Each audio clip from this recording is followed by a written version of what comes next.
माफी चाहता हूँ, ये दोबारा बात दोहरा दीजिएगा, ये जद्दा वाली क्या बात है? रिलीफ देंगे, भाग गए। दूसरा जद्दा वाली बात प्लीज बता दें। एक सेकंड। जी। अच्छा, मैं जद्दा वाली बात बताता हूं। जद्दा में मिल जो लगाई गई थी उसके लिए सेकंड हैंड करके जो इसराइल के अंदर से लेके जाई गई थी मशीनरी, वो जाके पहुंची जद्दा में। जब वो वहां पहुंची तो इसराइल की मशीनरी के ऊपर पाबंदी थी, इसके ऊपर बाकायदा जुर्माने हुए हैं। वहां से किसी से कहें आपका कोई रिपोर्टर है तो वो आपको अखबारों की खबरें भी निकाल देगा, और बाकी भी इन्वेस्टिगेटिव रिपोर्टर कोई कहे ये सारा का सारा तश्तस बाम हो जाएगा। और ये जो एक वॉल्यूम बंद हुई है ना सुप्रीम कोर्ट में, उसमें इसी तरह की चीजें हैं जिसकी वजह से वो बंद हुई है, जिसको वॉल्यूम 10 कहते हैं गालिबन। अच्छा, अब आ जाइए, पहला मैंने आपको रास्ता बता दिया। ये फौरी तौर पे ये करना चाहिए कि इनको ओरिजिनल कॉन्ट्रैक्ट्स के ऊपर रख के आप इनसे बात करें। दूसरा ये है कि इन सबको आप गिरफ्तार करवाएं, और इनको जो नहीं मानते और इनको नैब के दफ्तर में बैठ के इनके साथ आप नेगोशिएशन करें कि आप एक प्ली बार्गेन कर सकते हैं, और दूसरा आप सीधे अंदर जा सकते हैं। कोई अदालत इनके साथ रहम नहीं करेगी, इसलिए कि अदालत वाले खुद, वकालत वाले खुद, उनके जो पैरा 2020 में भी ये प्रैक्टिस हुई थी, उस वक्त ये प्रैक्टिस जो है वो मुकम्मल क्यों नहीं की गई? 2020 की मोहम्मद अली रिपोर्ट अगर मुकम्मल हो जाती तो उस पर उस वक्त ये काम हो जाता, उस वक्त क्यों नहीं किया गया? आपकी हुकूमत थी सर। अच्छा, मैं तीसरा देखे ना, आप दो अगर बोलते रहेंगे आधे घंटे के प्रोग्राम में या 30 मिनट के प्रोग्राम में, तो मैं सवाल का जवाब कब दूंगा? Go ahead sir. एक एक करके जरा थोड़ा मुख्तसर करके सवाल करें, क्रॉस एग्जामिनेशन ना करें। जो असल इशू है ये दूसरा तरीका है। जो तीसरा तरीका है वो ये है कि जो लोकल्स हैं उनके लिए तो आपको जो मर्जी, एक आप रात को अपने लिए ऑर्डिनेंस लेके आ जाते हैं, आप छुट्टी वाले दिन ऑर्डिनेंस लेके आ जाते हैं, आप सदर हाउस बंद होता है ऑर्डिनेंस लेके आ जाते हैं।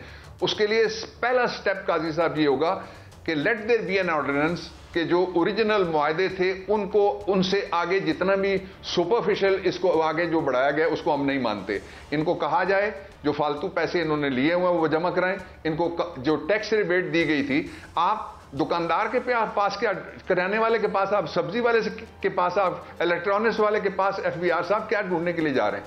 आपने जो, अगर ये फिगर गलत हैं तो इनको जरा दुरुस्त कर लें आप, अगर ये कम है तो इनको आप ज्यादा कर लें, ज्यादा है तो इनको आप रैशनलाइज कर लें। 2100 कुछ अरब रुपए जो आपने टैक्स रिबेट दिया, वो किस खुशी में आपने इनको दिया? इनको टैक्स एग्जेम्पशन दिया, वो किस खुशी में दिए? वो आप फौरन फोरफीट करें। ये हालात ठीक करने के 3 रास्ते हैं, चौथा कोई रास्ता नहीं है सिवाय इसके कि सारी कौम उठ के खड़ी हो जाए। आपने एक बहुत बड़ी खबर ब्रेक कर दी है कि आपकी गवर्नमेंट को पैकअप करने में एक फैक्टर यह भी था कि you are going after them. मैं चाहता हूं जरा इस पे थोड़ी रोशनी डालें, बड़ी अहम बात है। देखिए, मैं चूंकि जो पार्लियामेंट्री अफेयर्स का मिनिस्टर होता है उसके साथ अटैच होता है, प्राइम मिनिस्टर हाउस भी उसके साथ अटैच होती है, पार्लियामेंट भी और प्रेसिडेंसी भी, और जो काम है वो करता है, जो उसकी नेचर ऑफ द जॉब है उसमें जो कैबिनेट डिवीजन भी आता है। I was part of many meetings, cabinet के अंदर भी ये डिस्कशंस हुई। और देखे ना हमारे पास टाइम कितना था उस टाइम में, पहले आ गया कोविड-19, उस टाइम में लोकस्ट आ गया, उस एक इंटरनेशनल इकोनॉमिक रिसेशन आ गया, उस सब में से हम गुजर गए। तो ये उनके साथ बाकायदा मुज़ाकरात हुए, इसके लिए कमेटी बनी और एक SAPM था जो उसका इंचार्ज बना। ये तो बात करने के लिए तैयार नहीं है। यानी आप देखें, बाप अगर चीफ एग्जीक्यूटिव है और उसके बेटे का एक यूनिट लगा हुआ है जिसको 63 करोड़ रुपए 6 महीने के अंदर अदायगी की गई, नहीं की गई तो मेरी करेक्शन कर देना, आई विल से सॉरी।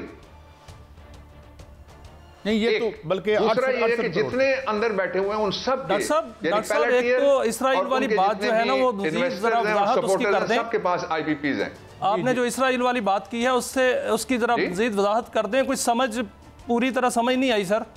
ये इजराइल वाले आप कह रहे हैं कि यूनिट में बाद में पाकिस्तान में लाए गए, यहाँ सऊदी अरब वाली, उसको जरा थोड़ा सा एक्सप्लेन कर दें सर। नहीं, पाकिस्तान में नहीं लाए गए थे। अच्छा, पाकिस्तान में नहीं लाए गए थे।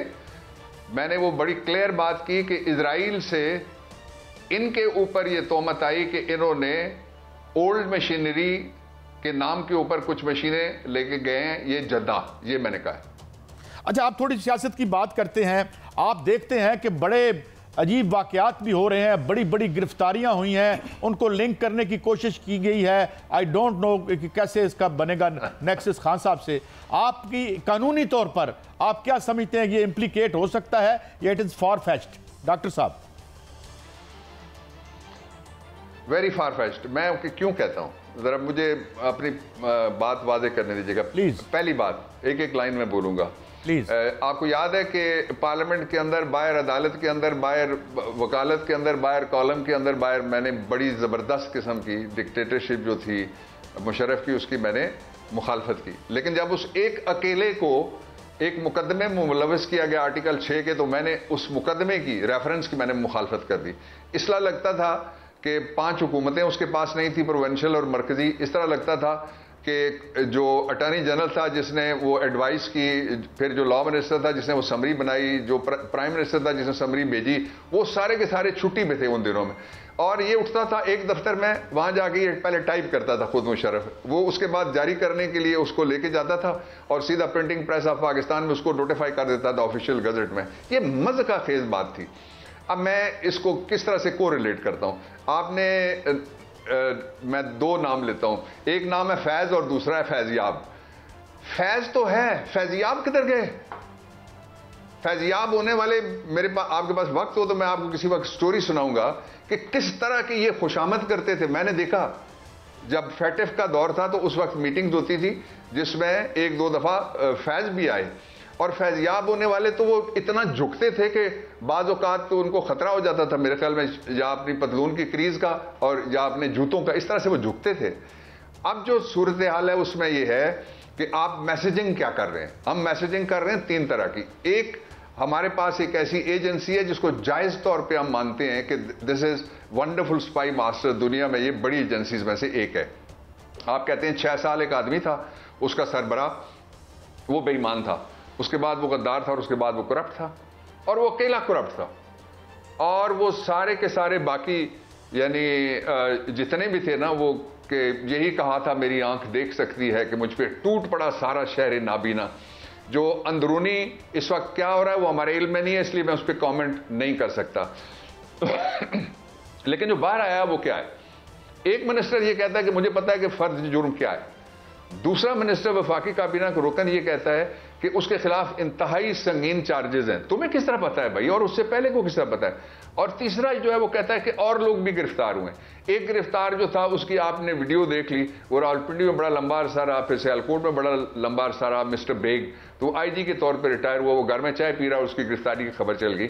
تو اس لیے ایک پہلو اس کا یہ ہے.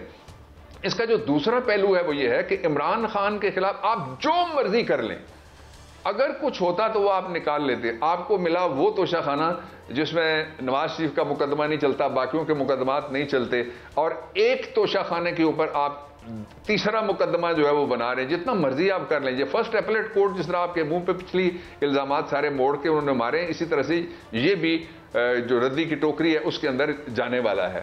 اس لیے میں نہیں سمجھتا کہ کوئی جس کو کہتے ہیں نا ہینڈ پکڈ, چیری پکنگ کر کے کوئی ایک آدمی چن کے اس کو اگر پروسیکیوٹ کیا جائے تو وہ لوگ مانیں گے کہ واقعی یہ بڑا زبردست قسم کا احتساب ہو گئے. یہ کوئی نہیں مانے گا, نہ پہلے کسی نے مانا ہے.